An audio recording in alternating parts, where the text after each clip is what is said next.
A reading from the letter to the Hebrews. Brothers and sisters, God is not unjust so as to overlook your work and the love you have demonstrated for his name by having served and continuing to serve the holy ones. We earnestly desire each of you to demonstrate this eagerness for the fulfillment of hope until the end, so that you may not become sluggish, but imitators of those who, through faith and patience, are inheriting the promises. When God made the promise to Abraham, since he had no one greater by whom to swear, he swore by himself and said, "I will indeed bless you and multiply you." And so, after patient waiting, Abraham obtained the promise. Now, men swear by someone greater than themselves. For them, an oath serves as a guarantee and puts an end to all argument.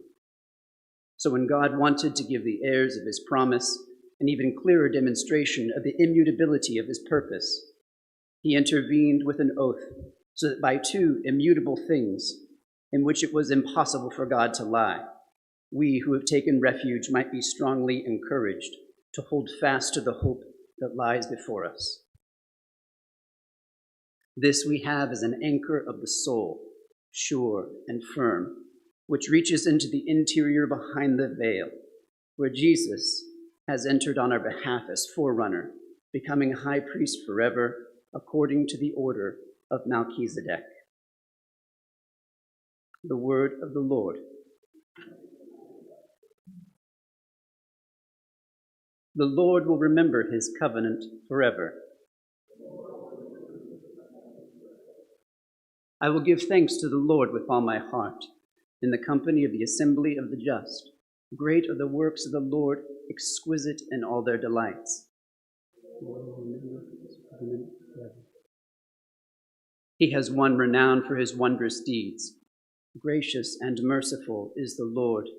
He has given food to those who fear him. He will forever be mindful of his covenant. He has sent deliverance to his people. He has ratified his covenant forever. Holy and awesome is his name. His praise endures forever.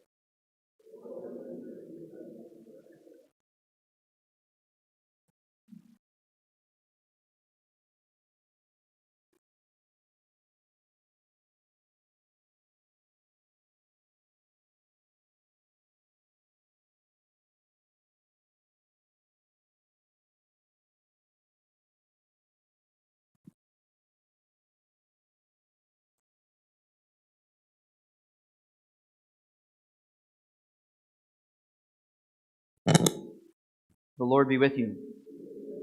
A reading from the Holy Gospel according to Mark.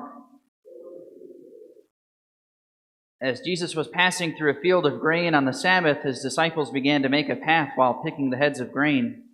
At this, the Pharisees said to him, "Look, why are they doing what is unlawful on the Sabbath?" Jesus said to them, "Have you never read what David did when he was in need and he and his companions were hungry? How he went into the house of God when Abiathar was high priest and ate the bread of offering that only the priest could lawfully eat and shared it with his companions?" Then he said to them, "The Sabbath was made for man, not man for the Sabbath. That is why the Son of Man is Lord, even of the Sabbath." The Gospel of the Lord.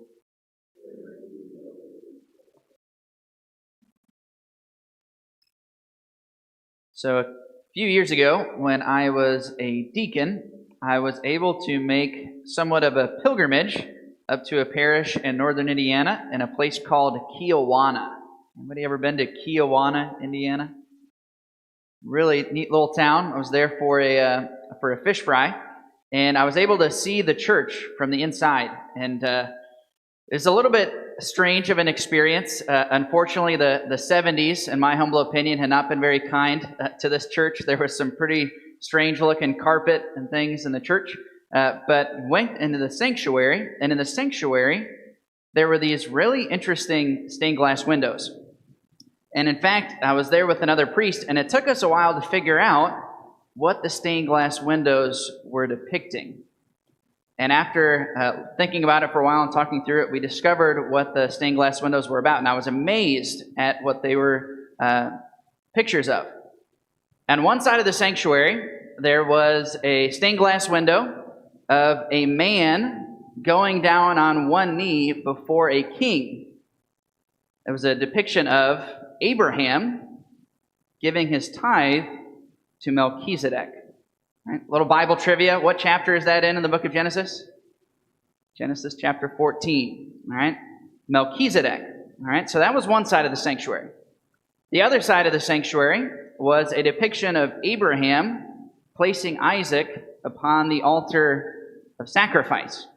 Right, so on one side of the sanctuary, there's Melchizedek and Abraham. On the other side of the sanctuary, there was Isaac and Abraham. And I thought, wow, what an amazing image for the sanctuary. Whoever designed those stained glass windows, whoever designed that sanctuary, understood that the episode of Melchizedek was a foreshadowing of what would eventually happen in the Mass. Of what happened with the sacrifice of Abraham and Isaac was a foreshadowing of what would eventually happen in the Mass. And we see these two episodes of salvation history come together in our reading from the Hebrews today. We hear about the oath that God swore to Abraham. What was the oath he swore to Abraham? By myself I will swear, I will indeed bless you and multiply your descendants, and all of the nations of the earth shall be blessed because of your fidelity. Right? So I thought this was really remarkable, and I think it's really neat for us, and we'll continue talking about it the next couple of days. But as we read the letter to the Hebrews, I hope we're seeing this, that so many of these things from the Old Testament, they're seen as foreshadowings of what Christ would eventually do on the cross, and then what you and I participate in every time we have Mass. Right? Why was Melchizedek a foreshadowing of what Christ would do on the cross? If you remember, Melchizedek was the king of a place called Salem. So he was a priest, and he was also a king. Melchizedek literally means king of righteousness. When we think about Jesus, we say that Jesus likewise is the king of Israel. He is our great high priest. And what did Melchizedek do when Abraham came bringing tithes to him in gratitude for victory in war? Melchizedek, in a sacrifice of thanksgiving, offered bread and wine to God as a thanksgiving sacrifice. In Genesis, if you're reading in Greek, you would read it as a Eucharistic sacrifice. That's what Eucharist means, thanksgiving. The sacrifice of Abraham and Isaac. Abraham, who was going to offer up his firstborn son in obedience to God, foreshadowing of Christ, who was the only begotten Son of God, who was willing to offer himself on the mountain in obedience to God. And it just so happens that both of those things took place in roughly the same location, in the region of Jerusalem, where Jesus himself was eventually crucified. They're foreshadowings. And at the end of this reading of the Hebrews, we read about how Abraham and Melchizedek, these sacrifices, were a prefiguration of the one perfect sacrifice that Jesus would offer behind the veil of the Holy of Holies in heaven. I just think this stuff is so remarkable and so cool, and we're going to keep talking about it the next couple days, but it's one of the things that is a little bit unfortunate. Sometimes in our modern churches, we don't have all of this theology that goes into the background of our churches. But there was a time where in churches, every single thing placed in the church was intentional. It was to teach us about what we were doing, about how we were in the line of Melchizedek and Abraham and Isaac and Christ the great high priest. And everything we were doing at the Mass was a mysterious participation in those foreshadowings centuries earlier.